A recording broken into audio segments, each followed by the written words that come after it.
في المجتمعات المحافظة بقى أو عند الأشخاص اللي هم نفسهم تفكيرهم محافظ وبالنسبة لهم الدخول في أي علاقة معناها إن أنا فعلا خلاص عايزة أتجوز الشخص ده ومستعد للجواز، الموضوع بيختلف تماما. الكور واحد، الكور فيرز، المخاوف الأساسية هي وفكرة إنه العلاقات اللي فيها ارتباط والتزام طويل الأمد دي هتبقى سيطرة وتحكم ودخول في القفص وفقد للحرية وكل الكلام ده هو. بس هنا بقى أي علاقة معناها الإقبال على كل ده بسرعة جدا.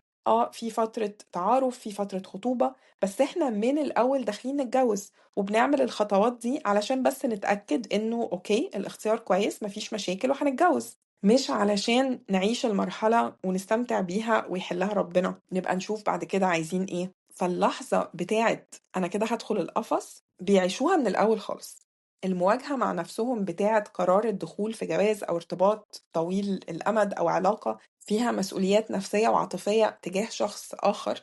وباي ذا واي ما عندهمش مشكلة في المسؤوليات المادية أو العملية، المشكلة هنا في المسؤولية النفسية والعاطفية والتعامل مع شخص في السياق في مشاعر وضغوط ومحاولات للسيطرة من وجهة نظرهم وفقد للحرية. مواجهة القرار ده اللي في الحالة الأولانية بتيجي في نص العلاقة فبيخرجوا منها، هنا بتيجي قبل الدخول في العلاقة أو في أولها خالص فما بيدخلوهاش. تلاقي البنت أول ما حد بيقرب منها بتهرب، والراجل ما بيقبلش على إن هو يدخل أي علاقة، أو بعد ما بيبتدي بيغير رأيه ويهرب، أو لو واحدة قربت منه بيهرب على طول.